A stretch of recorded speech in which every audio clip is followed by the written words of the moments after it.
Para mim... Agora está a apresentação? Para mim já apareceu a apresentação. Aqui está a apresentação.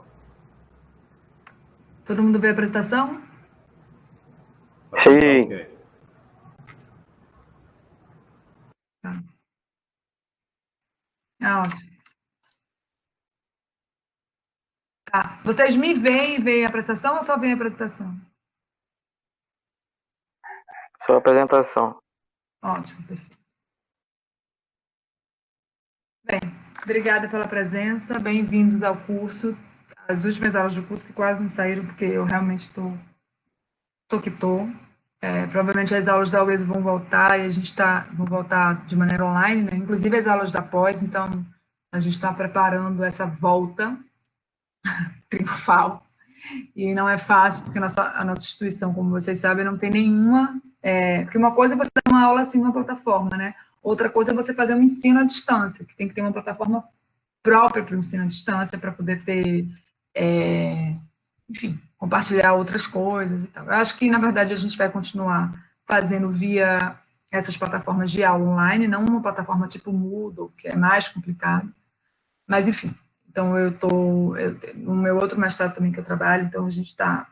e aí eu quis aproveitar essa disciplina para a gente começar a falar um pouco de algumas políticas públicas. Todo mundo me escuta? Está tudo certo aqui? Tudo certo.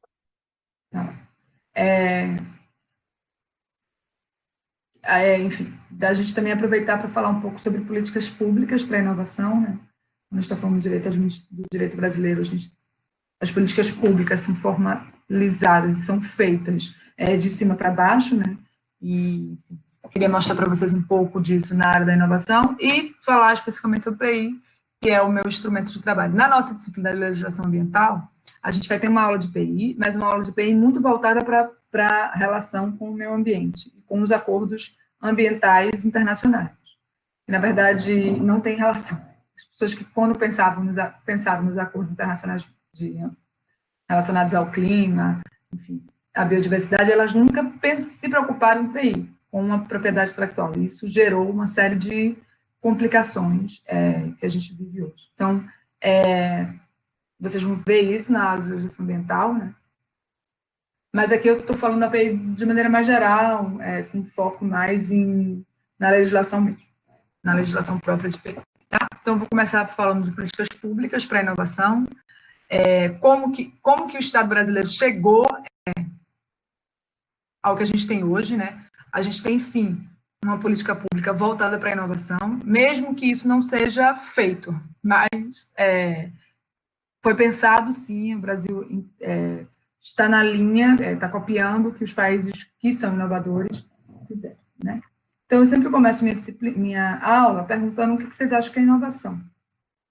Aloysio, Cadu, Bruno, quem é que está aí, quer participar? Fafá não está aí?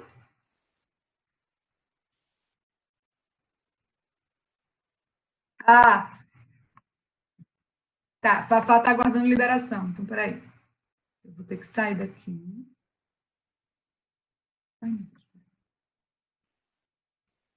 Vou liberar a Fafá. Então o barulho que eu escutei era exatamente isso. Oi, Fafá, seja bem-vinda. Então, gente, o que é que vocês acham que é inovação? Bruno, Cadu, Camila, Fafá, falem aí. Habilitem seus microfones. E a Luiz, se ninguém for falar, você vai ter que falar.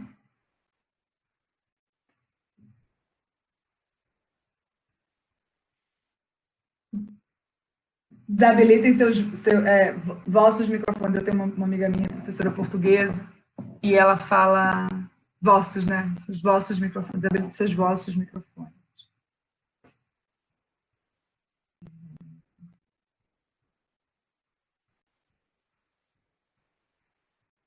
Bem, gente, como é que vocês sentem o que algo é inovador? Como é que vocês conseguem pensar assim, eu estou sentindo a inovação? Como é que vocês conseguem visualizar a inovação? Isso diz muito do que é inovação. Que na verdade, você consegue ver a inovação, você consegue sentir que aquilo ali é inovador, quando você tem contato com ele, com ela, concorda? Por exemplo, eu acabei de descobrir no meu laboratório uma proteína que eu posso fazer uma vacina para a cura do Covid. Quando é que eu vou saber que isso acontece? Quando essa vacina estiver no mercado, quando ela estiver disponível para a sociedade. Então, uma coisa é, muita gente inventa, muita gente cria, mas essa invenção e essa criação, a gente só pode dizer que isso é inovação quando a gente entra para a sociedade. A gente fala mercado porque, enfim, dentro do que a gente vive como sociedade capitalista, chegar na sociedade é chegar no mercado. Mas, enfim, o que é inovação? É quando você inventa, ou você cria, ou você melhora algo, e isso chega no mercado. Ou seja, chega na sociedade. Por que você sabe que um telefone celular é inovação? Você pode falar que é inovação. Porque você quer dizer, não sei todos, mas quem é um pouco mais velho, vivia sem telefone celular, a gente não sabe como é que a gente vivia sem telefone celular há 10 anos atrás. Quer dizer, não telefone celular, né? Um smartphone. Então, você sente a inovação. Foi algo rápido. Né? E por que todo mundo fala de inovação? Porque quanto mais um país é inovador, quanto mais uma empresa é inovadora, quanto mais uma instituição é inovadora, mais ela é competitiva. E aí, a gente tem essa relação de competitividade dentro daquilo que a gente vive como sociedade. Então, quando eu falo para vocês quais são as empresas mais inovadoras do mundo, vocês vão me responder aquelas que são as mais competitivas, que têm aquelas que são mais valiosas no mercado de ações. Não existe essa relação. E a gente só consegue inovar se a gente começar a fazer pesquisa. Ninguém acorda e tem um produto pronto no mercado. Você precisa fazer pesquisa. Por isso que as universidades, os cursos de mestrado, doutorado, os cursos de graduação, eles não podem estar alheios a isso. A gente ficou durante muito tempo, e isso a gente vai falar já, que é fruto de uma política pública que foi adotada no Brasil, as instituições responsáveis por formar RH, as empresas responsáveis por formar, por colocar produtos e fazer inovação. Só que quem faz a empresa é alguém que a empresa só consegue inovar se você tiver esse capítulo da pesquisa, e a pesquisa você aprende a fazer, ou você a academia, que é o lugar para se fazer pesquisa, no mundo inteiro. Então, mesmo empresa inovadora, essa empresa inovadora, ela tem uma relação com a academia. Então, a gente não pode separar. A academia só faz pesquisa, a empresa só faz inovação e o governo não faz nada. Não é, está todo mundo junto. Então, você começa a fazer pesquisa para que aquilo ali gere uma invenção, uma descoberta, e você conseguir colocar isso no mercado. Mas se você não ensinar para quem está pesquisando como que ele faz para isso chegar à inovação, não adianta. A gente vai ter milhões de pesquisas na universidade, milhões de pesquisas publicadas em artigos, e a gente não vai ver essa pesquisa, né? A gente publica nos nossos artigos para os nossos pares. A gente não publica para a sociedade. A gente não faz nenhuma divulgação sobre o Brasil, não tem nenhuma política de divulgação científica bem feita. E ainda, os cientistas ainda têm um preconceito, né, com divulgação científica. Então, a gente gosta, eu posso falar porque eu também sou, a gente gosta de falar para os nossos pares. E, na verdade, a sociedade só vê o que a gente está fazendo quando ela entende, quando ela sente, quando ela compartilha disso. E aí, isso é tão importante agora, por quê? Porque a gente está num período chamado como sociedade do conhecimento. O que é isso, Renata? Alguém já escutou falar? Não sei. A gente sai da sociedade industrial para a sociedade do conhecimento. Quando é que saiu? Na verdade, não existe uma linha de tempo certa, né? Em alguns lugares a gente ainda está na sociedade industrial, em alguns lugares a gente ainda tem uma sociedade agrícola, do século retrasado, e em outros lugares a gente já está, de fato, todo mundo na sociedade do conhecimento, da informação. O que é essa sociedade da informação? Por que o conhecimento e a pesquisa e a geração de inovação é importante dentro dessa sociedade do conhecimento? O que é essa economia do conhecimento? Bem, na sociedade do conhecimento, na economia do conhecimento, o conhecimento e a informação é papel central. O conhecimento é recurso estratégico e o aprendizado é mais importante. E aí eu trago sempre para vocês a fala do Peter Drucker, que é o pai da administração moderna, que ele fala que as atividades que ocupam o lugar central das organizações não são mais aquelas que visam produzir ou distribuir objetos, mas aquelas que produzem e distribuem informação e conhecimento. Ou seja, hoje uma grande empresa ela não tem um parque industrial enorme. Há 50 anos atrás, as empresas mais ricas, né, mais rentáveis, eram as empresas de carro. Você precisava ter um parque que veio da Revolução Industrial. Então, a gente sai da sociedade agrícola para a sociedade industrial através da Revolução Industrial, lá em 1700, 1800 e alguma coisa. E aí, a gente vem agora para a sociedade do conhecimento, que a gente rompe essa barreira. Na verdade, a gente tem o que é que vale mais? O produto que mais vale hoje, ele é fruto de conhecimento. Ele não precisa ser fabricado 1000 vezes, ele não precisa ter um processo de produção enorme. Ah, tá bom, Renata, mas o que é isso? Como assim? Que produto é esse que você está falando?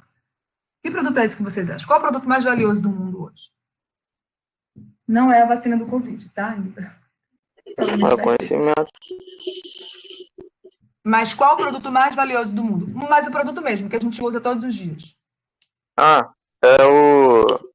Seria o Google. O Google. Por quê? Porque na economia do conhecimento, o conhecimento é fator de produção e geração de riqueza. É isso que a gente tem que ter em mente. O conhecimento é fator de produção e geração de riqueza. Então, vocês que estão fazendo mestrado, vocês estão... por que vocês vieram fazer mestrado? Porque o conhecimento do mestrado vai te dar uma diferença dentro da sociedade que você vive. Ninguém hoje faz um mestrado só porque quer ser intelectual, né? Que antigamente era assim, você fazia um mestrado e um doutorado para ser intelectual. Hoje não. O seu conhecimento vai fazer diferença na sua empresa. Vai fazer diferença na empresa que você trabalha, vai, inclusive, fazer diferença na sua vida quando você começar a entender que esse conhecimento que você tem é um produto e gera riqueza. Mas a gente não consegue entender isso ainda. A gente ainda acha que... A gente espera que os outros gerem riqueza. Né? A gente ainda é muito passivo nessa possibilidade. E aí, quando a gente fala disso, a gente fala do sistema capitalista, e que é o que a gente tem, mas já não é mesmo... Eu acho que alguém está querendo entrar. Já não é mais o sistema capitalista pós-revolução industrial. A gente já tem uma modificação disso. Deixa eu ver se tem alguém querendo entrar, porque... E aí, o Google. O que é o Google? O Google é conhecimento. Quantos metros quadrados, quantos Google se faz por dia? Não existe isso, né? Ninguém não tem quantos Google se faz por dia.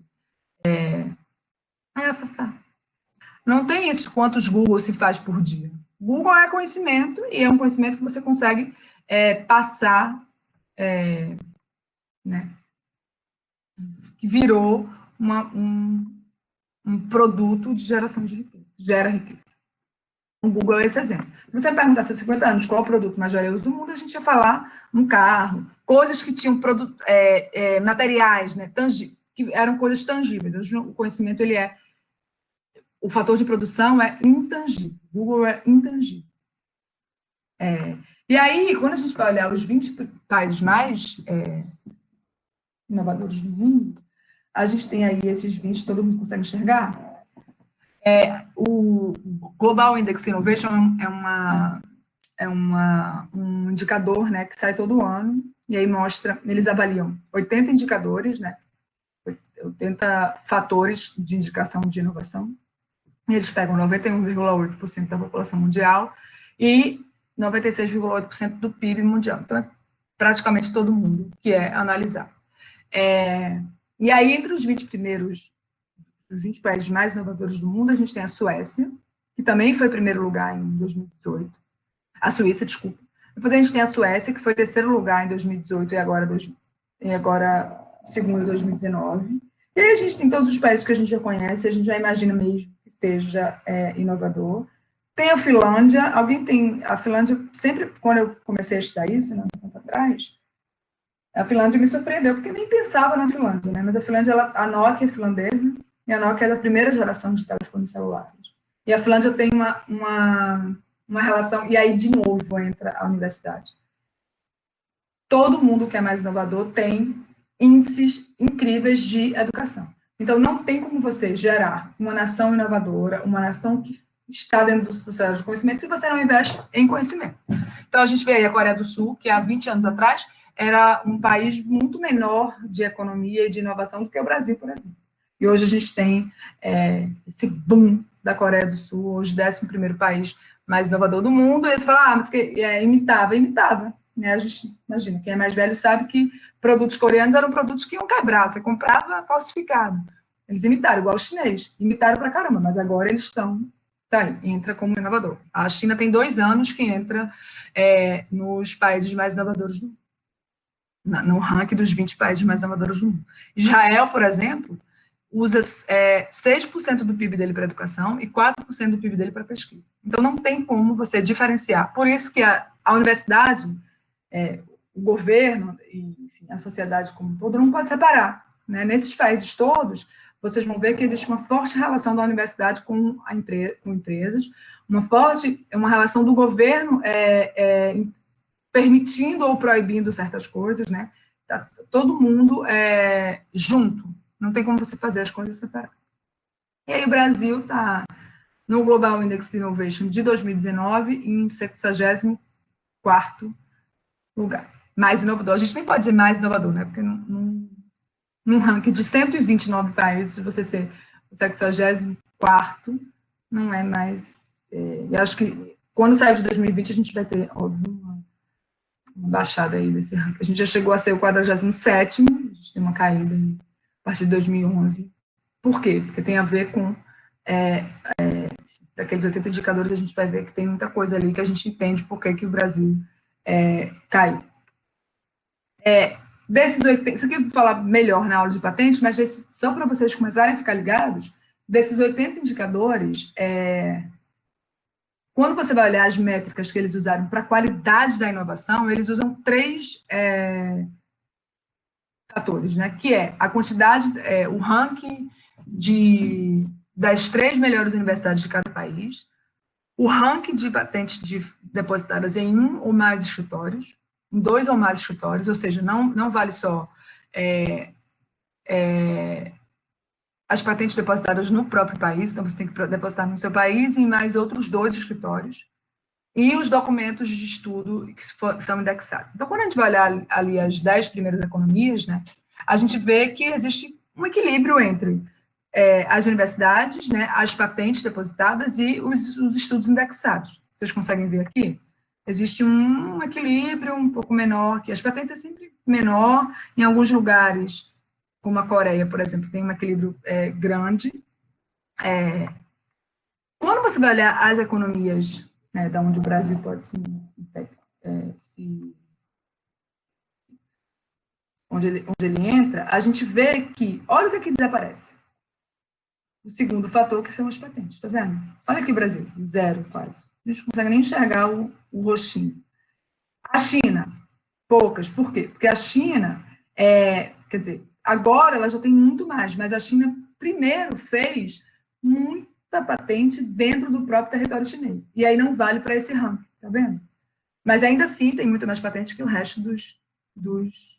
Mas imagina, a Turquia tem mais patentes do que o Brasil, a Índia tem muito mais patentes que o Brasil, a Rússia tem mais patentes do que o Brasil, a Malásia tem mais patentes que o Brasil, a Colômbia, eu acho que tem, a Argentina sei que tem, Chile tem, enfim. Na América do Sul, por exemplo, a gente é o 5º país que mais deposita patente.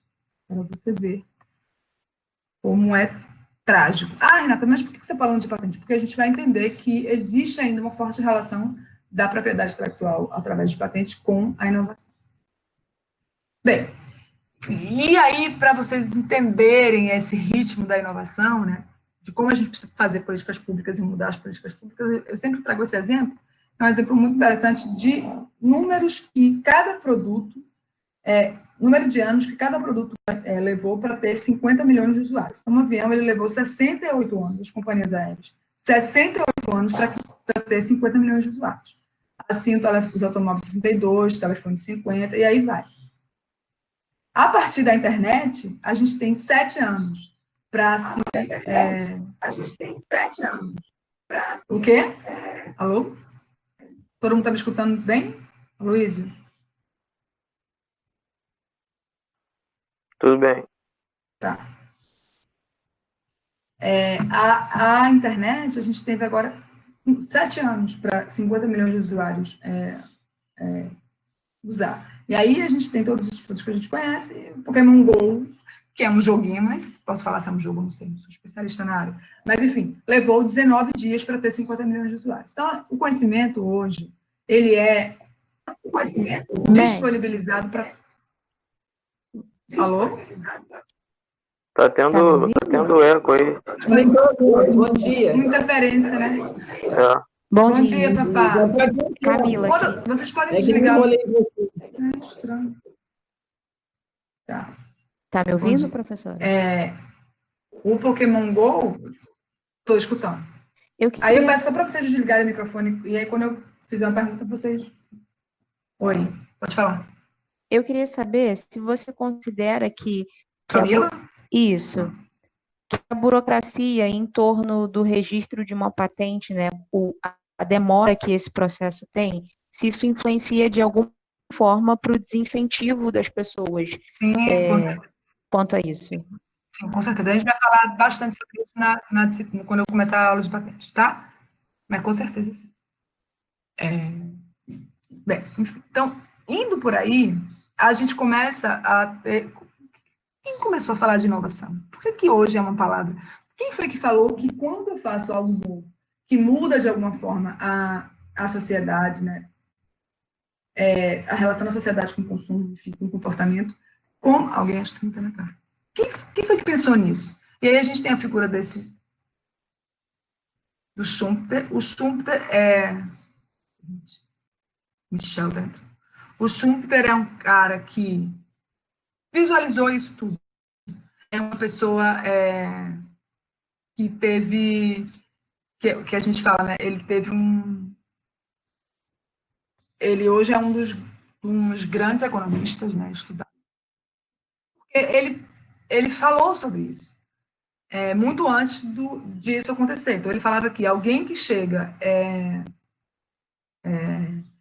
alguém que consegue inventar, e essa invenção virar você tem um novo consumo, né, um novo comportamento da sociedade, essa pessoa que inova, essa pessoa é empreendedor. Então, foi aí que veio o termo, na verdade, o termo empreendedorismo ligado à inovação. A gente, na verdade, tem a palavra empreender, é uma palavra francesa, que significa risco, e que outras pessoas falavam sobre isso, né? Sobre o cara que empreendia, mas que era o cara que fazia um novo negócio. Mas o que o Schumpeter faz é que esse empreendedor, não basta fazer um novo negócio, ele tem que fazer um novo negócio que gere inovação, ou seja, que o mercado, que a sociedade entenda e comece a se comportar de maneira diferente, que, por exemplo, é o que a gente está vendo hoje. Quem é um pouco mais velho sabe que há 10, 15 anos atrás não tinha um aplicativo que você podia fazer, sei lá, qualquer coisa que você pode fazer hoje via aplicativo. Né? Acho que agora, com a pandemia, a gente está muito mais, está todo mundo desesperado. Essa aula aqui, por exemplo, não iria acontecer se não fosse uma pandemia. Mas já poderia ter acontecido, a gente já estava nesse viés de ter aula online. Só que, em alguns lugares, é o que eu falei, existe uma inovação, mas a inovação não acontece para todo mundo ao mesmo tempo, né? Então, o que Schumpeter fala é que essas pessoas que começam, que têm essa visão de fazer algo inovador, essas pessoas são os grandes empreendedores. Então, hoje existe uma confusão do termo empreendedorismo, do nome empreendedorismo, que acha que qualquer pessoa que, por exemplo, tem relação com a precarização do trabalho. Ela não foi pensada nisso, né? Quando a gente fala de empreendedorismo científico, de empreendedorismo universitário, que é a minha especialidade, isso não tem nada a ver com a precarização do trabalho. Mas isso alguém juntou essas duas coisas, e aí agora a gente, quando fala de empreendedorismo, tem que ter muito cuidado para falar para não falar sobre a precarização do trabalho. Isso é uma outra coisa, uma outra aula, né? E aí eu nem sou especialista para falar sobre isso. Mas o que eu quero dizer é que quando o Schumpeter pensou nisso, ele pensou no empreendedor inovador, que era o cara que inventa algo, coloca algo no mercado, ou faz uma melhoria daquilo e muda conforme muda a forma da sociedade se comportar, que são, por exemplo, hoje, o que a gente conhece como as startups. Né? O cara que faz uma startup faz isso, muda isso. Então, a gente hoje tem o Rap, enfim, o Uber, o Airbnb, que são tecnologia, né, são produtos através de tecnologia que mudaram a forma do consumidor se relacionar com a sociedade. Todo mundo não, mas alguns consumidores. E aí, o Schumpeter... Oi.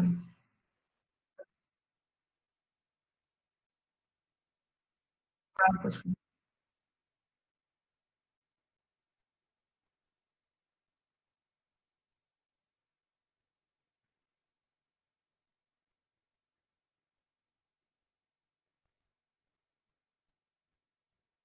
Exato.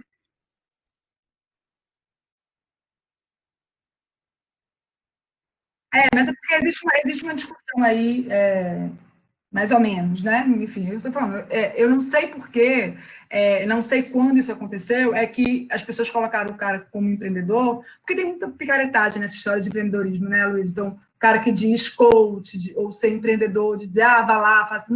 Não foi isso que o empreendedorismo, ou pelo menos a origem do empreendedorismo não foi essa. Não foi essa, mas né? É vendido todo mundo junto. Então, por exemplo, quando eu falo do empreendedorismo universitário, eu já fui quase expulsa de uma palestra, porque as pessoas entenderam que eu estava querendo privatizar a universidade pública. E não é nada disso. Entendeu? É a relação de você. Na universidade, você começar, já que você está fazendo muita invenção e muita descoberta, usar isso a favor da própria universidade. Não tem nada a ver com privatização enfim, com precarização, nada a ver. Mas existe esse entendimento. E aí a gente, estou falando, é uma conversa que é além da disciplina, assim, é ótimo, a gente pode até entrar numa discussão depois, mas eu só queria pontuar de que quando você fala de empreendedorismo, eu não estou falando do empreendedorismo de necessidade, eu estou falando do empreendedorismo de oportunidade, que foi aquilo que o Schumpeter pensou e aquilo que eu virei especialista.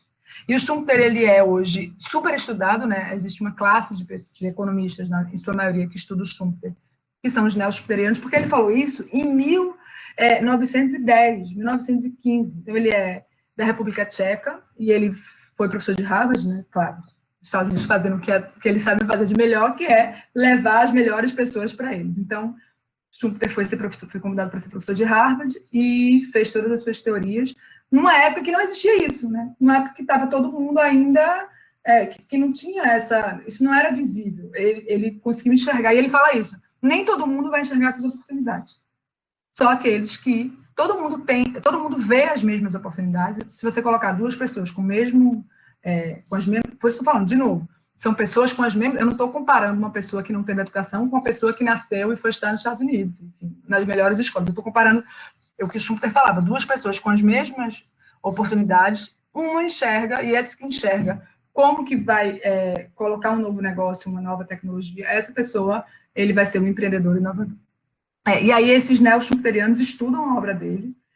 Hoje, a Sociedade Neo-Schumpeteriana Mundial é presidida por uma professora aqui brasileira, a professora Lia Zenclever, da UFRJ, da Faculdade de Economia da UFRJ. E aí ele fala isso, a função do empreendedor é reformar ou revolucionar o padrão de produção, explorando uma invenção ou, de modo geral, um método tecnológico não experimentado para produzir um novo bem ou um bem antigo de maneira nova, abrindo uma nova fonte de suprimentos de materiais ou uma nova comercialização para produtos e organizando um novo setor. E aí a gente tem sempre que essas possibilidades são novas, são oportunidades e que nem todo mundo escuta, né? E que ele consegue enxergar isso e que também tem as crises, né? Eu vou mostrar para vocês um gráfico que é muito interessante relacionado às patentes, que você tem um ranking de depósitos de patentes em 2008 com a crise mundial. Esse ranking desce e depois, a partir de 2010, ele sobe. Só que ele sobe de 2010 a 2016 muito mais rápido do que estava subindo até 2008, de 1990 até 2008. Então, há novos setores, que é o que a gente está vendo, por exemplo, agora. Novas possibilidades, novas possibilidades, e, enfim, fruto de uma crise. Não estou falando que isso é bom, estou falando que é o que acontece. Bem, e existe uma orientação voltada para a inovação no Brasil, quer dizer, aqui a gente, porque isso é feito, hoje ele é falado em todos os países que a gente falou lá, aqueles países ditos inovadores. Como é que o Brasil funciona? Como é que a gente começou a funcionar nessa história da propriedade intelectual, nessa história da inovação ou de uma política pública? Vocês já devem ter aprendido aí com o Aloysio como que se organiza o Estado brasileiro, né? craques aí, eu vou assistir todas as aulas depois, eu tenho que assistir. Mas eu vou tomar isso para ciência e tecnologia, né? Como que a gente criou um Sistema Nacional de Tecnologia? A gente tem hoje um Sistema Nacional de Tecnologia que, na verdade, hoje chama Sistema Nacional de Inovação. Por quê? Porque a ciência e tecnologia brasileira tem o viés voltado para a inovação. Por que a gente fez isso? Porque é o que todo mundo fez. Isso não significa que a ciência e tecnologia tem que ser ciência e tecnologia relacionadas às tecnologias de fato, né? Que na área social não possa ter um Sistema Nacional de Ciência e Tecnologia inovador. Na verdade, ele foi, hoje em dia a gente está meio discutível, mas ele foi pensado para todas as ciências, inclusive as ciências sociais e ciências humanas, né? Foi pensado em todas as ciências. Bem, então a gente, até a família real vir para cá, a gente não existia enfim, era desde a descoberta, né, até a vinda da família real, a gente vivia como um lugar para entregar coisas para a coroa, né? Não existia uma preocupação de que o Brasil se desenvolvesse através das suas estruturas, pelo contrário. E aí, com a vinda da família real, a gente começou a ter tem pesquisadores que estudam isso, chamam que o Sistema Nacional de Ciência e Tecnologia no Brasil, ele tem algumas fases, né? Aleatória, programada, consolidação e amadurecimento. A gente está na fase de amadurecimento. Não sei se a gente passa nessa fase de amadurecimento, porque a gente está há muito tempo na fase de amadurecimento. E como o Brasil ele é constituído de políticas de governo e não de políticas de Estado, a gente tem um atraso. Toda vez que muda o governo, a gente tem uma mudança aí de política, que é uma pena. Então, a partir de 1808, a gente teve essa construção de vários locais, né, que hoje ainda são parte do Sistema Nacional de Ciência e Tecnologia, que é o Jardim Botânico, o Museu Nacional, o Observatório Nacional, o Museu Paraense Emílio Gold, a Fiocruz, o Instituto Butantan, Vital Brasil, o Instituto Nacional de Tecnologia, o INT, que fica aqui no Rio de Janeiro, né, Fiocruz, enfim. E a gente começou a fazer as escolas superiores. Espera aí que alguém está me pedindo para entrar. A gente começou a ter as escolas superiores, né, as escolas superiores de educação, né? Começou a ter a escola de medicina, a escola de direito, a faculdade de direito. E aí, em 1868, a gente teve a construção do campus universitário. Então, a gente teve o que a gente chama de reforma universitária, que é um lugar, foi feito uns lugares para abrigar as escolas superiores. Então, assim surgiu a UFRJ, e aí surgiu as outras universidades, né? A Universidade de Medicina da UFRJ era conhecida, a primeira universidade da UFRJ, tanto que ela é conhecida ainda hoje como Universidade do Brasil. Em alguns lugares você vai e tem lá a Universidade do Brasil. E aí, somente em 1950, a gente cria uma espécie de fomento à ciência e tecnologia, né, como política pública. Então, a gente cria o CNPq e a CAPES, e aí acho que todo mundo sabe o que significa cada uma, que é o Conselho Nacional de Pesquisa e o Conselho e a CAPES, que é a parte o CNPq está dentro do Ministério de Ciência e Tecnologia, e a CAPES está dentro do Ministério da Educação, que cuida do ensino superior, né? Então, o CNPq mais ligado no fomento da pesquisa brasileira, e a CAPES mais focado na formação de uma pós-graduação brasileira, mas que também fomenta a pesquisa. Então, por exemplo, na Argentina, a gente tem esses dois órgãos sendo diferentes. Um só fomenta e um organiza. Aqui no Brasil, não. O CNPq fomenta e organiza às vezes, e a CAPES organiza, dentro do Ministério da Educação, né, que gerencia, na verdade, as pós-graduações que estão dentro das universidades. Mas, por exemplo, quando você tem uma pós-graduação no INPI, no Instituto Nacional de Propriedade Industrial, que não está dentro da universidade, não está dentro de universidade, o INPI está dentro do Ministério da Educação, mas a pós do INPI é dirigida pela CAPES. Então, a CAPES, ela dirige as pós-graduações no Brasil, estando ou não em órgãos que estão dentro do Ministério do Ministério da Educação. Então, ela abrange todo mundo. E aí, a gente tem depois as criações dos fundos, né, que são fundos nacionais para pesquisa, né, que é através da criação do FUNTEC, da criação do BNDES, e aí depois do FUNTEC, que é o Fundo Nacional de Tecnologia e Ciência. E depois, hoje, a gente tem um grande fundo de ciência e tecnologia, que é o FNDCT, que é administrado pela FINEP, que foi criado em 1967. O BNDES é o Banco Nacional de Desenvolvimento e a FINEP é a financiadora de estudos. Então, a FINEP é um órgão do Ministério de Ciência e Tecnologia, né, que dirige o fundo, o fomento para pesquisa. Então, quando você tem, a FINEP tem várias formas de fomento, desde a pesquisa básica até a pesquisa aplicada, até fomento para empresas privadas, enfim. Então, a consolidação do Sistema Nacional de Ciência e Tecnologia começa aí, quando a gente começa a pensar nos fundos para fomentar a ciência e tecnologia brasileira, fundos todos públicos, né? Está na Constituição, a gente vai ver que a ciência e tecnologia brasileira é dever do Estado. E aqui, só fazendo um parênteses para o papel de Dom Pedro II, foi um cara super importante nessa consolidação aí e criação de todos esses institutos, esses museus e na reforma universitária.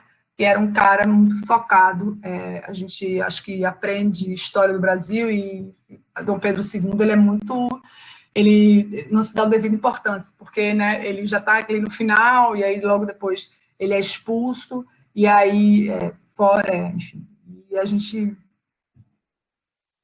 tem essa relação de que sai a família real portuguesa e vem os brasileiros através da República, mas a figura de Dom Pedro II era, de fato, foi uma figura muito importante para a ciência e tecnologia e para a propriedade intelectual brasileira. E aí a gente começa a ter essa criação, a gente tem, na época do governo militar, por exemplo, uma preocupação. O governo militar tiveram várias fases, né? Durou muito tempo, e a gente teve, mas no começo, uma vontade muito grande de investir em ciência e tecnologia, porque eles tinham essa preocupação com a segurança brasileira e com produtos brasileiros, né? Com essa nacionalidade, enfim, de produtos brasileiros. Então, teve investimento, e aí a gente, enfim, tem um trabalho muito legal que fala sobre cada governo dentro do período da ditadura militar, que pese as outras coisas que também eu não vou discutir aqui, existia um incentivo à pesquisa, pelo menos na primeira parte. E depois não, porque depois houve uma perseguição aos pesquisadores, mas houve um incentivo à pesquisa como fomento. E aí, em 1985, é criado o Ministério de Ciência e Tecnologia. Então, o Ministério de Ciência e Tecnologia é um ministério muito novo, né, como pasta. A gente teve no governo Temer esse ministério. No governo Collor, ele virou uma secretaria, né, porque o Collor, na verdade, não queria investir, não investiu em ciência brasileira, em indústria brasileira. O que ele fez, na verdade, foi exatamente ao contrário, né, foi abrir o nosso mercado para as tecnologias estrangeiras. Não estou falando de novo que é bom ou que é ruim, estou falando o que aconteceu. E aí, na verdade, a ciência brasileira ficou perdida, teve pouquíssimo investimento. E aí, a gente tem um retorno do Ministério da Ciência e Tecnologia, um governo, no outro governo, né? Enfim, depois, quando o Collor sofre impeachment. E aí, a partir de então, agora, no governo Temer, a gente teve uma junção com o Ministério da Comunicação. E aí, ontem ou antes de ontem, a gente teve agora de novo uma separação do Ministério da Ciência e Tecnologia e agora tem um novo Ministério da Comunicação.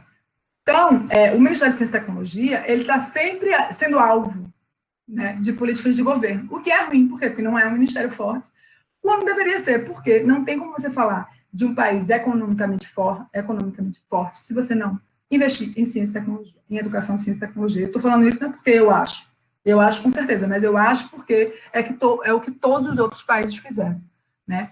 E aí, enfim, na nossa Constituição Federal, em 1988, a gente tem,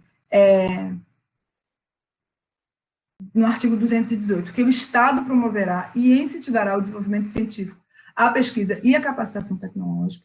Lá na Constituição fala o que é pesquisa científica, o que é pesquisa tecnológica, não vou entrar nesse mérito agora, porque não concordo com isso. E o artigo 19 dizendo que o mercado interno integra o patrimônio nacional e será incentivado de modo a viabilizar o desenvolvimento cultural e socioeconômico, o bem-estar da população e a autonomia tecnológica do país nos termos da lei federal. Então, está na nossa Constituição, e agora, depois a gente vai ver que agora, além da ciência e tecnologia, a gente também está na Constituição a palavra inovação. Então, o Estado é obrigado a promover ciência, tecnologia e inovação. A partir de 1999, a gente tem a criação, aí já no governo Fernando Henrique Cardoso, dos fundos setoriais, foram importantíssimos para a criação de de um fomento à pesquisa que fosse constante, né? Os fundos setoriais foram criados a partir dos royalties. A gente tem 16 fundos setoriais, o primeiro deles, o CT Petro, que 5% dos royalties do petróleo vai para o Ministério de Ciência e Tecnologia. Então, ele é constante, não tem essa de... Não muda, né? Hoje a gente tem 16 fundos setoriais, então eles estão um pouco parados, mas são todos administrados pela FINEP, e a gente tem um fundo setorial para fazer essa relação de interação universidade-empresa. Então, vários fomentos de tecnologia, de fomento de edital que sai para a universidade-empresa, para essa interação, para a construção de incubadoras, para a construção de parques tecnológicos, que a gente vai falar mais para frente, vem desse fundo setorial chamado Fundo Verde e Amarelo, que aí, na verdade, esses 16 fundos já foram criados no governo. E aí, o que a gente fez como política de inovação? A gente tem essa criação. Daí a gente não falava de inovação. A gente começou a falar de inovação através dos fundos setoriais, né? Nos fundos setoriais, a gente já tinha essa relação, ainda no governo Fernando Henrique Cardoso, da ciência e tecnologia para a inovação. Por quê? A Petrobras ela é fruto disso, né? A Petrobras investe em inovação, investia, mas sempre investiu muito em inovação. Então, a gente começa a criar políticas públicas para a inovação, a primeira delas em 2004, que é a PITSE, que é uma política criada uma política industrial, criada para gerar inovação. E aí a gente tem a promulgação da Lei da Inovação, a gente vai falar dela já, a partir de 2004. O que é isso, Renato? O Brasil precisou fazer uma lei para regulamentar, para legislar os seus casos de inovação. E é engraçado isso, porque, por exemplo, a Alemanha, que é um dos países mais inovadores do mundo, não tem uma lei de inovação. Porque é cultural deles não ter. Né? É cultural deles fazer inovação, é cultural deles fazer patente, é cultural deles investir em educação. Então, criar produtos novos.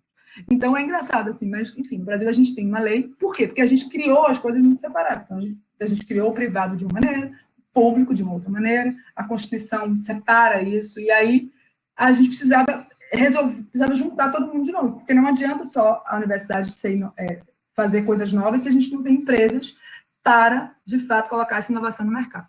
E aí a gente cria a Lei de Inovação de 2004, a gente vai falar dela, e a gente cria, e logo depois a Lei do Bem, que é uma lei muito importante para o empresariado brasileiro, e o empresariado brasileiro não conhece, que é toda empresa que investir em ciência, tecnologia e inovação ganha desconto de imposto de renda.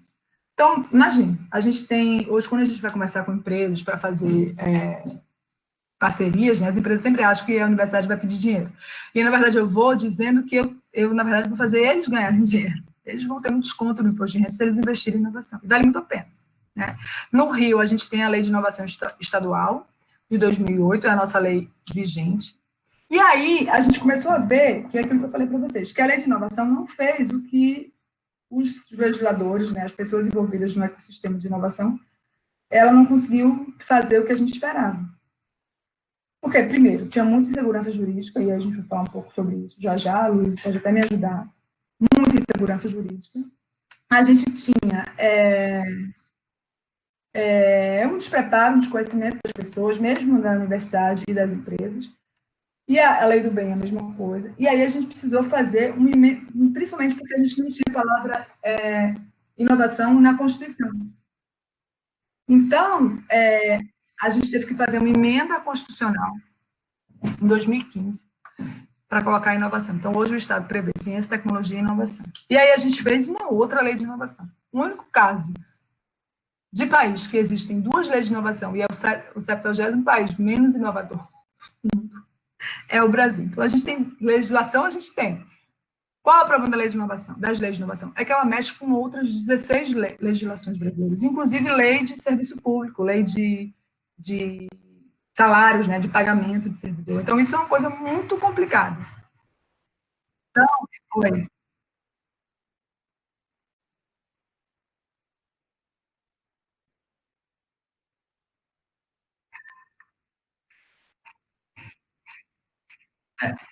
É isso, né? Exatamente.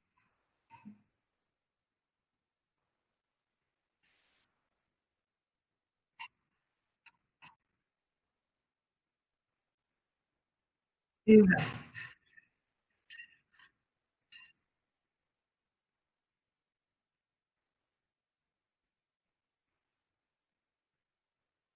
Exato, exato, felizmente. Então, é que a gente falou na nossa live, né, Luiz?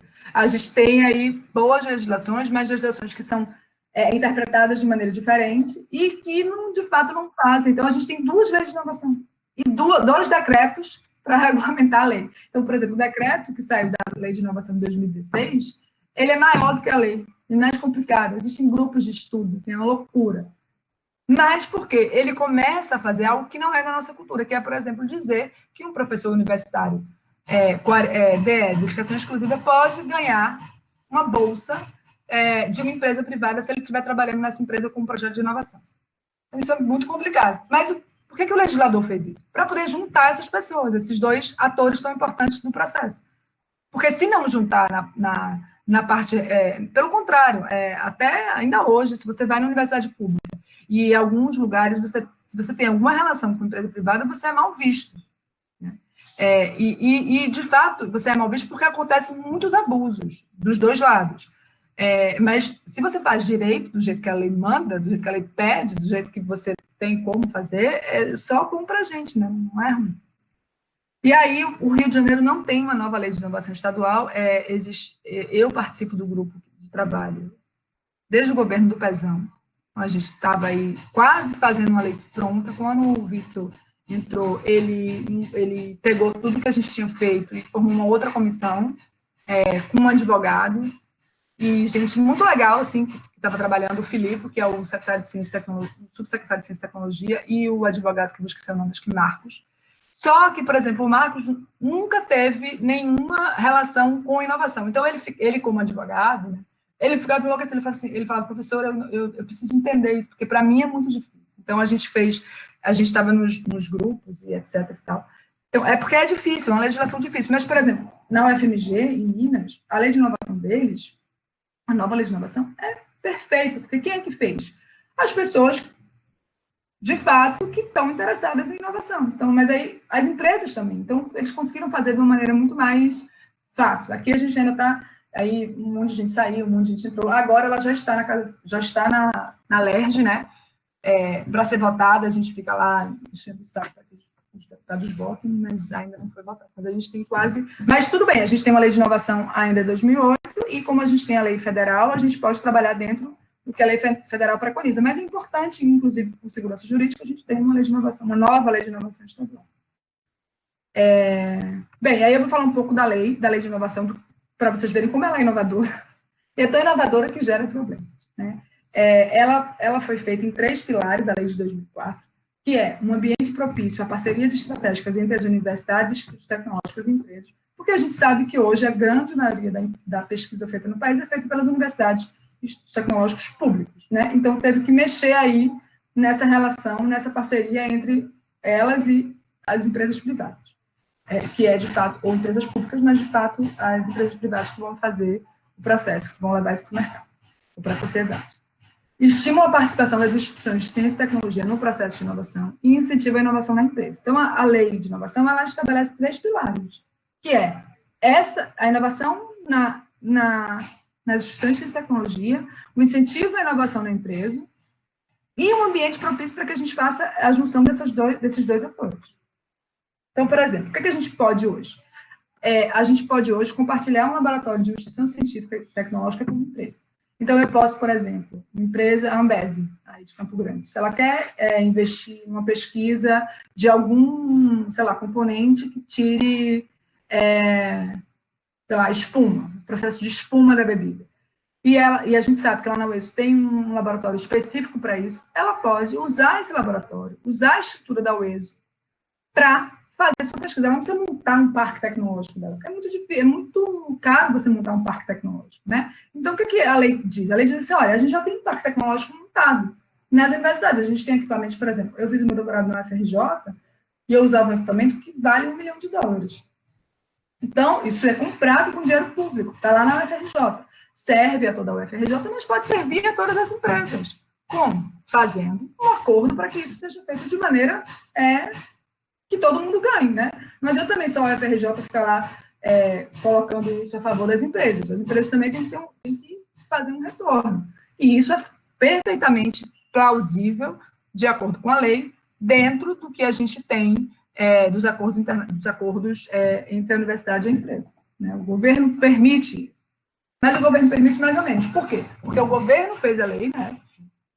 Uma lei proposta, né, no nosso Congresso. Só que, por exemplo, os procuradores das universidades implicam muito com ela. Por quê? Porque eles aprenderam uma coisa que ela vem trazendo uma coisa completamente nova. Então, às vezes, você não consegue fazer a interação porque o procurador da universidade não deixa. Que, na verdade, não é da universidade, é um procurador federal locado na universidade para, de fato, regulamentar as atividades da universidade. Hoje, um pesquisador de dedicação exclusiva, ele pode ser sócio de uma empresa, claro, empresa de inovação, tá? Empresa, por exemplo, eu tenho um aluno, o Aloysio quer montar uma empresa de consultoria em lei de inovação. Eu posso ser sócia dele, porque ele pode usar o que eu tenho no meu laboratório da UESO, os softwares, os estudos, um software de busca de patentes, ele não precisa comprar. Então, ele faz uma empresa, ele usa a UESO, e a gente vai fazer... Precisa ter retorno financeiro? Não necessariamente, pode ser um outro retorno. Na verdade, para a gente é melhor que não seja financeiro, é melhor que seja através de equipamentos, e, enfim. Porque é mais difícil para a universidade receber dinheiro. Mas pode ser também financeiro. E eu posso ser sócia dele. Eu não posso ser gerente da empresa, porque eu sou funcionária pública, mas eu posso ser sócia disso. A universidade pode e deve prestar serviços para terceiros, pode realizar parcerias com a empresa, pode, hoje, dar licença ao pesquisador para abrir empresa. Então, eu comecei a ver dentro do meu laboratório que eu tinha uma substância boa para o vírus. Como instituição, como CPF, e dentro da UES, eu não poderia, por exemplo, concorrer a editais para empresas privadas. Mas eu estou achando que o que eu estou fazendo é uma coisa muito importante. Eu posso tirar uma licença sem investimento, claro, então eu tenho que me preparar para isso, né? Tirar uma licença sem investimento de até 6 anos e criar uma empresa. E depois de 6 anos eu vou decidir se eu quero ficar sendo empresário, e aí vou pedir exoneração do serviço público, ou se eu quero voltar para ser professor. E alguém toca a minha empresa e eu continuo participando da empresa, mas eu não sou mais o CEO, não sou mais o gerente dessa empresa. Então, eu posso fazer isso hoje, a Lei de Inovação me dá. Tudo isso na primeira Lei de Inovação, de 2004, tá? E incentiva a inovação através da isenção fiscal, subvenção. E a gente vai ver vários editais para isso. Criou essa figura do NIT, que é o lugar dentro de todas as instituições públicas, obrigatórias e privadas, quem queira, para gerenciar a sua política de inovação. Então, a NIT gerencia toda a parte de interação com empresa, toda a parte de patentes, né, de proteção e transferência de tecnologia, toda a parte de empreendedorismo e de promoção de cultura de inovação no ICT. A UESO tem o NIT, eu coordeno, participam do NIT eu mesmo, né? Na verdade, a Fafá, que é nossa assessora da ProEst, o NIT fica dentro da ProEst, dentro da Procuradoria de Extensão, e aí participam do NIT a Fafá e o meu pró-reitor de extensão, que é o professor Edmilson. Então, a gente faz tudo mais ou menos, faz as coisas de extensão clássica e também faz as coisas da extensão inovadora, que a gente chama. Em algumas instituições, esse NIT está dentro de uma pró-reitoria de pesquisa, na maioria das vezes, né? Porque tem mais relação da pesquisa com a inovação de fato, através de laboratórios, enfim. Mas tem muita universidade hoje criando uma pró-reitoria de inovação. Então, a gente agora tem uma pró-reitoria de pesquisa, a gente tem uma pró-reitoria de extensão e uma pró-reitoria de inovação, onde estão os NITs, onde está a incubadora de empresa, onde está gerenciamento de parques tecnológicos, onde está toda a parte do empreendedorismo, das startups, a gente vai falar um pouco de startups já. Então, tudo isso está dentro dessa figura do NIT. E aí, o que veio, que novidade que veio trazer a lei de 2016? Veio falar sobre,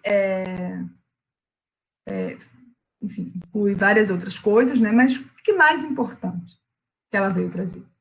Que a gente pode compartilhar os laboratórios, que isso a gente já podia na outra, mas a gente pode, por exemplo, a lei de inovação hoje deixa, permitir o uso do seu capital intelectual em projetos de pesquisa, desenvolvimento e inovação em outras ICTs ou em outras empresas. O que é o capital intelectual? Os seus professores, os seus pesquisadores, seu corpo técnico.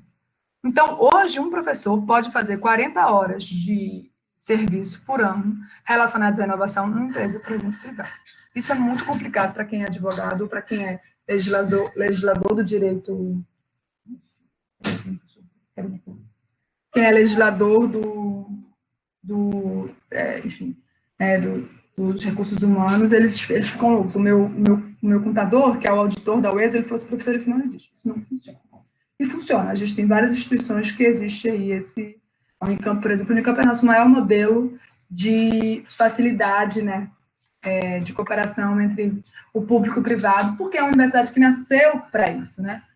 É diferente de uma Universidade Federal do Rio de Janeiro, de uma Universidade Federal de São Paulo. São universidades com muito mais, com uma coisa cultural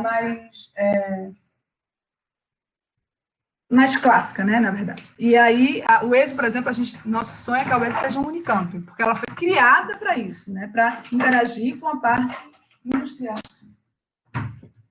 André, pode soltar a branca? A branca, Maria.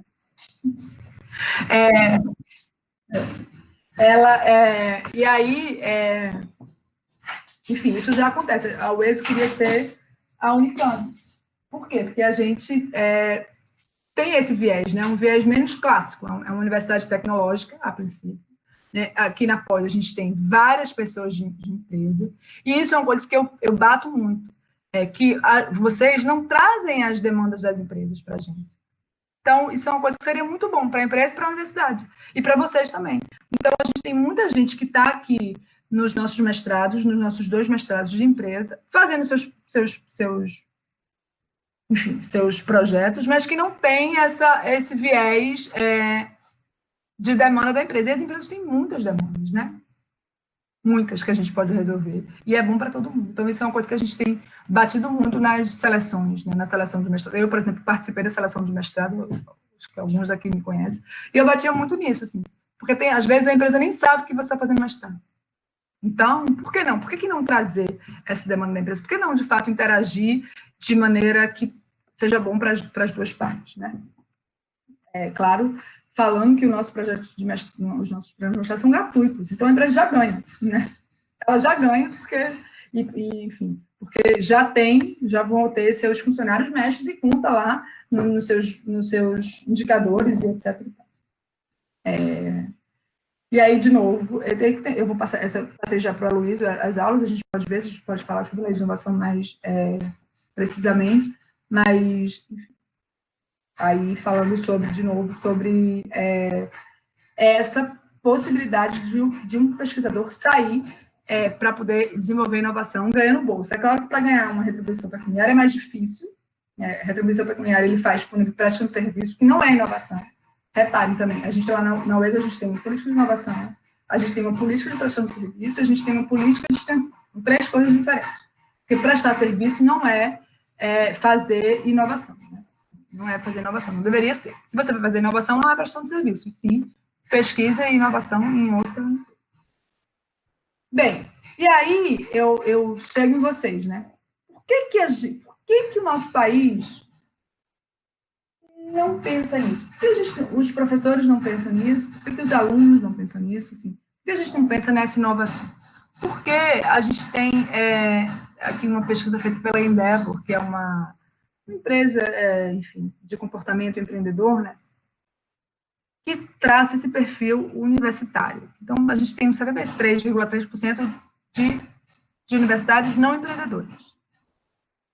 E, na verdade, a maioria das pessoas que se formam, brasileiros, em várias áreas, tá? Não é só, isso aqui é todas as áreas. A gente tem mais da metade, né, 42,6%, de alunos que querem trabalhar no setor público. Então, imagina, como que a gente vai inovar, né? Se a gente quer que se a gente e aí eu falo eu também, porque eu também quis fazer isso quando eu era da graduação, trabalhar no setor público, ou seguir carreira no meio acadêmico, e aí tá tudo junto, né? Então, se você somar, seguir carreira no meio acadêmico, trabalhar no setor público, já dá aí 50%. E aí, trabalhar em uma grande empresa. Por que não fazer sua empresa, né? Renata, para fazer empresa é muito difícil no Brasil. Eu sei que é, mas não é tão difícil quanto a gente acha. Por quê? Porque a gente hoje tem muito incentivo para fazer empresa, principalmente para fazer startup. E aí, e aí é uma provocação que eu faço para vocês. Provocação, tá? Vocês podem dizer assim, professora, de pouco. Ok, estou provocando. Que como mestre em ciências e tecnologias ambientais, vocês podem fazer empresas para isso. A gente tem alguns alunos que fizeram empresas, né? Alguns alunos de graduação, meus alunos de graduação, que saíram da graduação como biólogos, que foram fazer empresas, principalmente na área ambiental. Por quê? Primeiro, porque tem financiamento. E segundo, porque tem demanda, tem muita demanda por empresas na área. A gente não tem, por exemplo, mas lugar no setor público para receber todo mundo, concorda? Hoje em dia, os concursos para professor, para cientista, a gente tem, sei lá, 100 pessoas para uma vaga. O último que teve na UFRJ, na área de microbiologia, eram 100 pessoas para uma vaga. Então, todo mundo muito bom, com pós-doc, sabe? Com pós-doc internacional. Então, assim, a gente tem que começar a repensar nisso. Porque a gente esgotou. Então, a gente precisa repensar na nossa forma. Só que é aquilo que eu falo, a gente está na sociedade do conhecimento, mas a gente não foi ensinado, nós professores não foram ensinados para isso, né? Então, os nossos professores da universidade, eles também ficam muito focados no ensino da matéria ali teórica, né? E querem que você seja seu aluno deles, e que fique ali, que faça doutorado, que seja do seu grupo de pesquisa. Então, isso também o Brasil é o lugar do mundo que mais tem faculdade de direito. Então, tem mais faculdade de direito no Brasil do que no resto do mundo inteiro. Isso é uma coisa muito séria, porque esses profissionais de direito, eles querem fazer um concurso público. Outra, o nosso país, ele tem, o que mais forma é administrador, pedagogo e advogado. Então, isso também é uma outra possibilidade que o CNPq, por exemplo, e a CAPES estão trabalhando. Renata, é errado? Não é errado, eu estou falando que isso é um dos indicadores também da falta de um país inovativo. E também porque a gente tem muitos problemas de burocracia, a gente tem muita dificuldade de abrir empresa, e a gente paga muito imposto, claro, tem tudo isso envolvido, né? Óbvio que tem. Mas, por exemplo, vocês conhecem a Estônia? Que é uma empresa de maquininha de cartão, sabe qual é?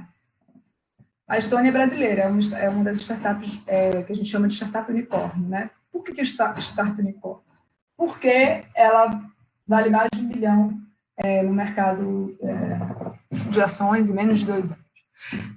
E o que é a Estônia? Uns caras de menos de 40 anos que inventaram TI, que inventaram uma máquina de cartão, que não é uma máquina de cartão, na verdade é um sistema de contabilidade. Então, é melhor para um pequeno empresário, por exemplo, ter a Estônia, porque ele não precisa consultar, não precisa pagar outros profissionais. Então, ele paga mais caro e ele consegue fazer uma contabilidade ali um pouco mais fácil. É difícil fazer isso? Não.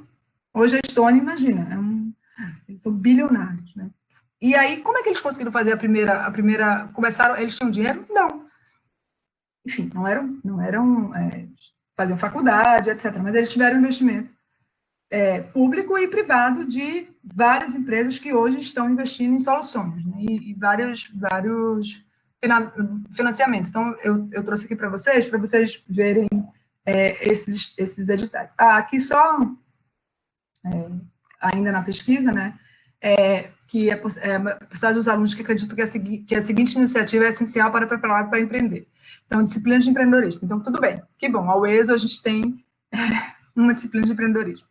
Serviços de suporte ao negócio, parques tecnológicos, incubadores e aceleradoras, acesso via universidade a investidores e programas de exame. Tudo isso a gente tem. Parque tecnológico e incubadores e aceleradoras ainda não, porque é difícil. Mas a gente tem aqui no Rio de Janeiro a melhor incubadora do mundo, que é a incubadora de empresas da COP, da UFRJ, eleita durante 3 anos consecutivos como a melhor incubadora do mundo inteiro. Imagina. Aqui, do nosso lado. E o Parque Tecnológico. Né? E outra é a possibilidade da ZES, que possui as atividades, as seguintes iniciativas de pesquisa, que é trilha de empreendedorismo, centros de pesquisa disponíveis para estudo de casos de empreendedores, pesquisa sobre ecossistema empreendedor da sua instituição. A gente tem tudo. A UES tem tudo. Então, vocês podem ficar tranquilos que tudo isso aqui, ó, a gente tem. E a gente pode funciona dentro do Núcleo de Inovação Tecnológica, dentro da ProEst, e vocês podem me acessar a hora que vocês quiserem. Tem uma ideia? Ela tem uma ideia, tá, então vamos fazer modelo de negócios, vamos testar essa ideia. Eu tenho uma rede de investidores, né? Conheço muita gente dentro dessa área, porque eu era uma pessoa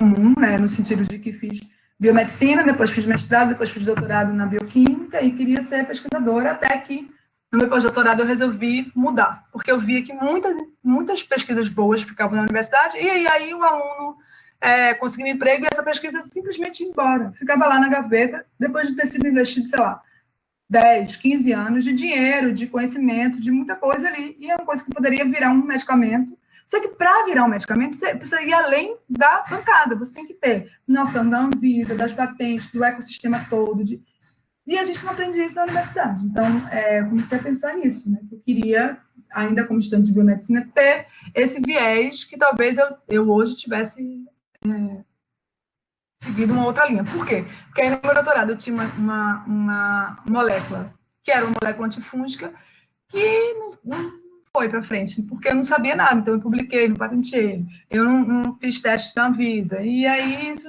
inviabilizou que aquela molécula ali, de fato, virasse uma molécula antifúngica. E aí, nessa época de pandemia, a gente vê muito isso, concorda? A gente está desesperado atrás da cura, a cura não vai vir do Brasil. Por quê? Não porque a gente não sabe fazer, a gente sabe, mas é porque a gente não está alinhado, as nossas políticas públicas, elas não conseguiram alinhar todo mundo. Então, a universidade está trabalhando enlouquecidamente, né, os pesquisadores estão trabalhando enlouquecidamente, mas a gente precisa de alguém, de empresas que coloquem isso no mercado. E a gente não tem essa conversa, né? E as empresas que querem fazer não têm essa conversa também com as universidades e também não têm parques tecnológicos para fazer. Enfim, isso é um problema. Bem, aqui só passando rapidinho, todos os editais para startup, né, para novas empresas, e quem tiver dúvida do que é startup, como é que é uma startup, a gente pode conversar depois. A gente tem Startup Rio, que são para tecnologias digitais, então se você tem uma tecnologia digital para qualquer coisa, se você passar no programa, você ganha R$100 mil em capital para desenvolvimento do projeto. Então, existe dinheiro, mas o dinheiro está fora daquilo que a gente entende como dinheiro, né? Assim, que a gente entende como fomento. A gente está lá no Startup Rio, que é a FAPERJ. Então, a FAPERJ, o Estado do Rio de Janeiro, contribuindo com financiamento de uma empresa privada, da sua empresa, se você quiser. Então, ela te dá R$100 mil e te dá um treinamento de 18 meses para você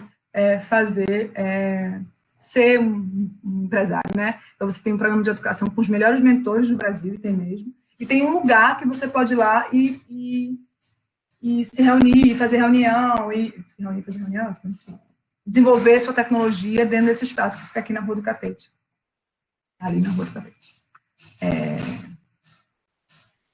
A gente teve uma startup para a área de saúde em 2016. Eu participei, inclusive, fui mentora dos alunos, e está aí, hoje, eles tinham os grupos para melhorar a biotecnologia no estado do Rio de Janeiro. A gente tem um cluster de biotecnologia que não funciona, a gente tem muitas universidades, a gente tem muito laboratório de biotecnologia, mas a gente não tem um cluster fechado, que é empresa, que é inovação saindo. Então, o governo do estado do Rio, Sérgio Cabral tinha esse viés de fazer um parque tecnológico, a gente foi chamado, inclusive, para participar. A gente trabalhou muito para fazer um parque tecnológico, no dia da assinatura do parque tecnológico, ele não foi assinar. Provavelmente ele não ganhou os 10% lá, os 3% que ele queria ganhar em cima das empresas, que eram empresas na área da saúde. Então, esse parque tecnológico foi todo para São Paulo, né? E aí foi muito engraçado, porque a gente participava das reuniões, mas a gente chegou lá no dia da assinatura, teve coquetel, sabe? Aquela coisa maravilhosa de fazer uma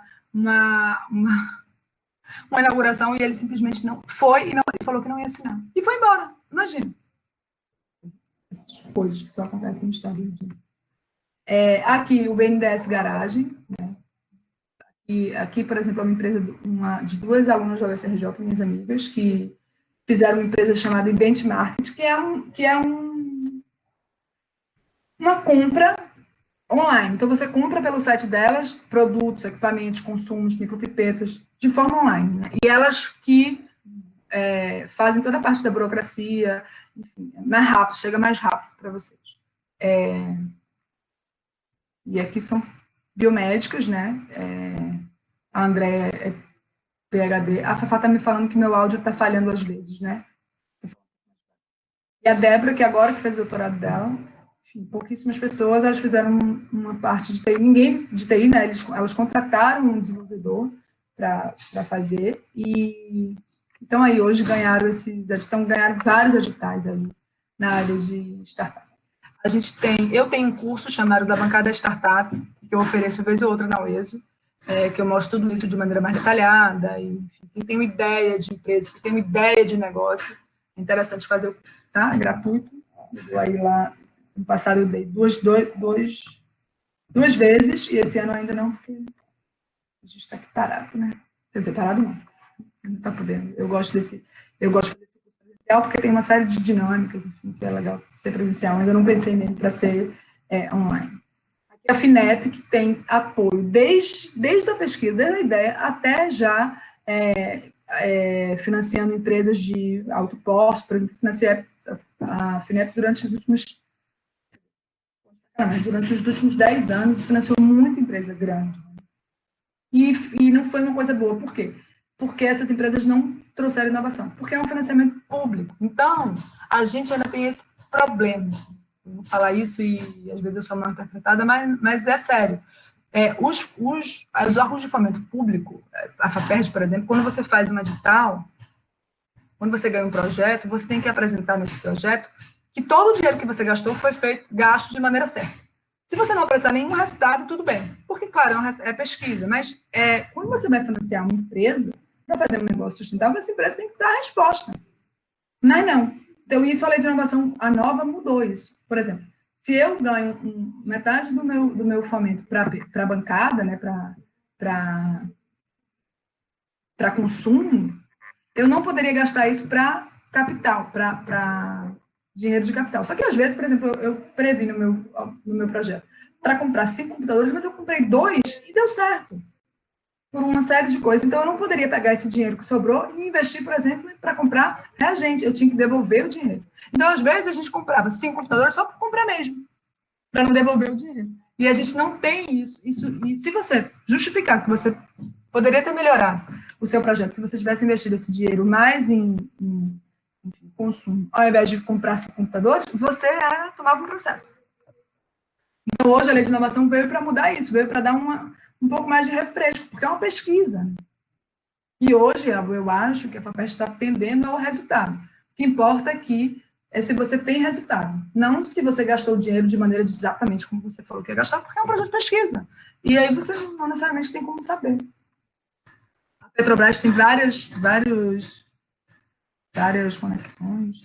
Aqui a Embrapa também, elas têm Hackathon, que eu adoro, que é o Hackathon, você sabe o que é, né? A gente foi falar de Hackathon, que é uma maratona de tecnologia. E eles chamaram de Vacathon, que é uma maratona de tecnologia para tecnologias relacionadas ao melhoramento do leite. E aí é sensacional. Eu acho sensacional. Então, a Embrapa tem vários programas também de apoio, de mentoria e etc. Os bancos privados todos têm, Santander, e a Ambev aí agora tem feito isso. Eu tenho um amigo que tem uma empresa que foi selecionada pela Ambev, e aí com soluções socioambientais. Reparem, é para vocês. Tem um mestrado e que tem uma solução socioambiental. Você entra lá com sua startup, só que você já tem que ter startup, tá? Já tem que ser formalizado, né? Como startup. Para ser formalizado como startup, você pode ser até MEI, mas tem que ter um CNPJ. E a pergunta da Ambev é exatamente essa: se você tem uma ideia que pode mudar o mundo. Vocês têm uma ideia que pode mudar o mundo? E aí os editais, a primeira vez saiu no final do ano passado. Não sei como é que está esse ano, não vi ainda nada. Esse slide também não tirei aqui, é do meu curso da Bancada Startup. Aqui mais uma outra incubadora, que é uma incubadora online do Albert Einstein, do Hospital Albert Einstein. Então, você paga por mês um pequeno valor e você tem toda uma parte de fomento de empreendedorismo, de parcerias e apoios. É legal para quem tem um projeto na área de saúde. E aqui são os investidores anjos, né? Que é aquela galera que bota dinheiro no seu projeto. Não sei se você já tem essa ideia, mas enfim.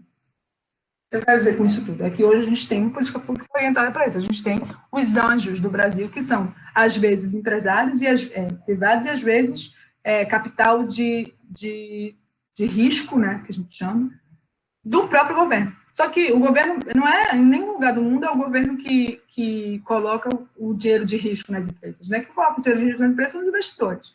E aqui no Brasil a gente tem um investidor famoso que fazia isso na área da biotecnologia, que é o Ike Batista, que está preso. Então é complicado. E se nada der certo, ou se tudo der certo, você pode ir aí atrás do Shark Tank Brasil. Alguém já viu esse programa? Que sempre tem umas ideias malucas, né, e inovadoras, claro, como toda boa ideia. E aí vocês passam por essa dinâmica aí e eles investem bastante na sua tecnologia. Bem, era isso que eu queria falar aqui sobre políticas públicas para a inovação. Alguém tem alguma dúvida? Alguém quer falar alguma coisa? Aloysio.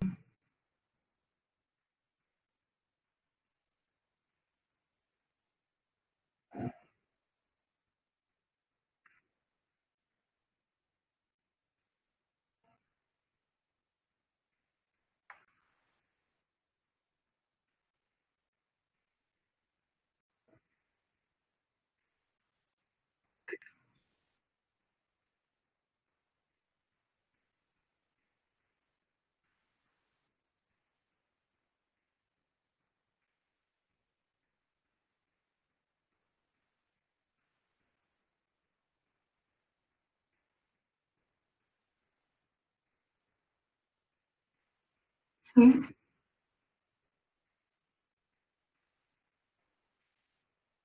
Claro, claro, claro. O que é que significa startup? Startup é uma empresa que ela tem que ser escalável, rentável e inovadora. O que é isso? Qual a diferença do Airbnb para um hotel? Por que o Airbnb é um startup? Porque o Airbnb, ele é uma empresa que tem, quer dizer, agora não é mais uma startup, né? Ela não tem modelo de negócios, não tem você cria um modelo de negócio. E você é escalável, ou seja, o Airbnb, você não precisa investir, é diferente de uma empresa grande, por exemplo, que você vai ter um maior lucro se você tiver um investimento nisso, entendeu? As startups não, elas começam a saltar para um lucro muito alto sem você, de fato, ter que contratar muito mais gente, ter que investir em treinamento, porque elas são escaláveis. Então, o Airbnb é exatamente isso. Ele não tinha modelo de negócio. Imagina, o Airbnb hoje é a maior empresa de hotéis do mundo, de hospedagem do mundo, e eles não têm nenhum hotel, assim como o Uber. Também é um startup, quer dizer, agora também não mais. O Google também não é mais startup, porque agora eles já fizeram um modelo de negócio. Então, agora as pessoas já imitam o modelo de negócio deles. Mas o que é uma startup? É quando você coloca uma invenção e que não tem modelo de negócio ainda. Você não sabe se vai ser 2x2, como a gente chama, se vai ser licença, se vai ser venda de patente, você não sabe como é que vai ser ainda. Por quê? Porque não existe mercado para isso. Então, você vai lá, bater cabeça e descobrir. Isso que é difícil, né?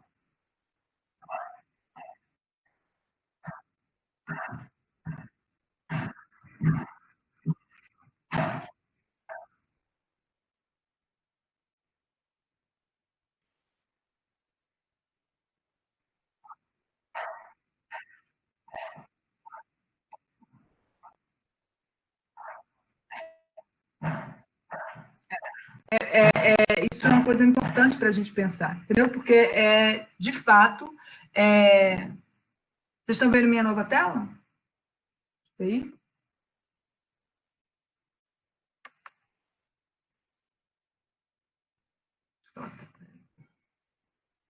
Porque, de fato... Também. Que bom, Fafá.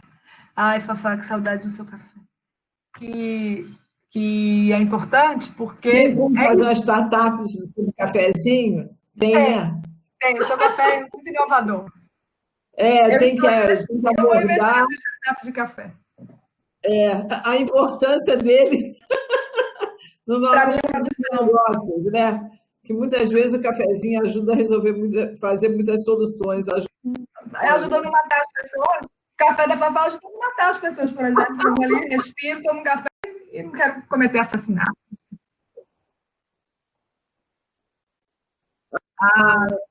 Você é muito chique. Muito obrigada. Agora eu vou explodir. E uma outra coisa que a gente também tem que pensar, eu acho que tem que refletir, é que, fica parecendo que eu falo uma coisa muito de negócios, mas não, na área social também. Eu trabalho com um grupo de comunidades, né, que faz inovação social.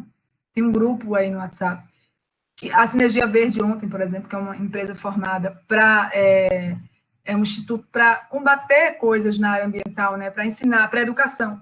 É uma empresa que surge, e aí ela pode ser enquadrada numa empresa registrada não como uma ONG, enfim, uma empresa que tem, eu vou esquecer agora o nome, mas uma empresa que tem uma função social, existe agora um novo CNPJ para isso.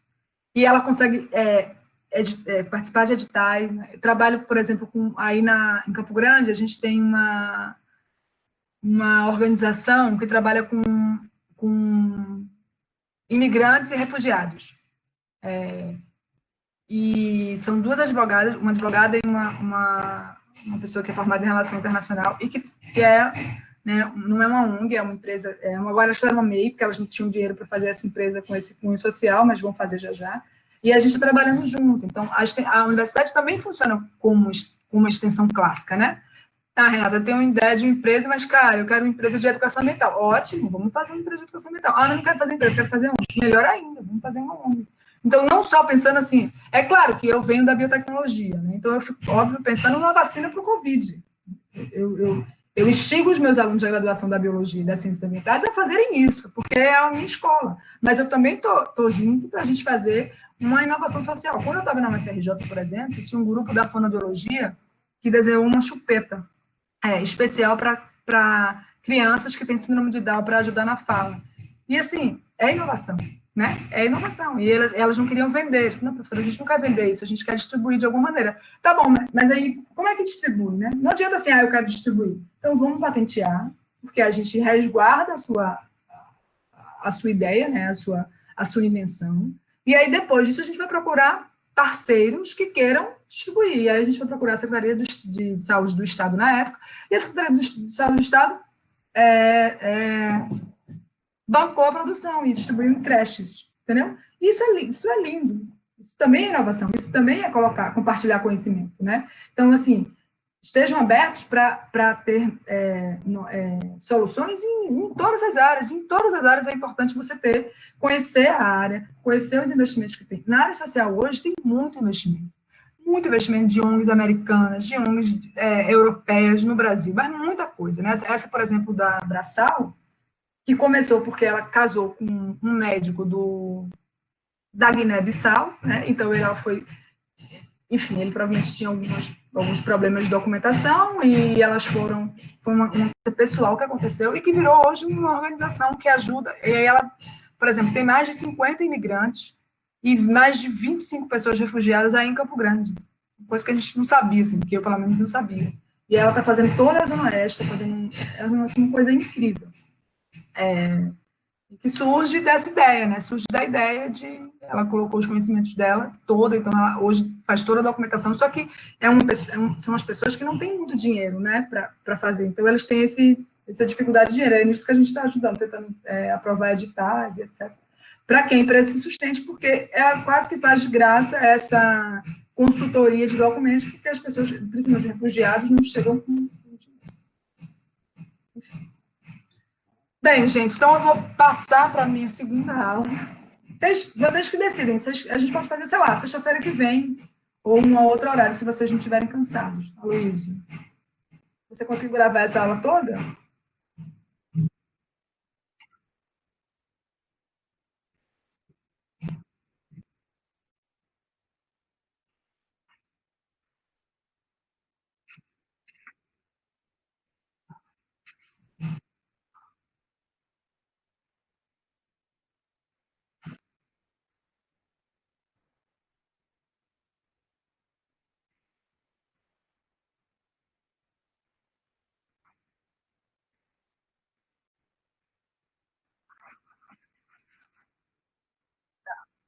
Cara, assim, eu posso continuar, mas eu não sei se você pode ficar aqui, se as pessoas não têm outra coisa para fazer, se hoje não é dia dos namorados, eu já ganhei meu presente de manhã, cedo. Estou feliz.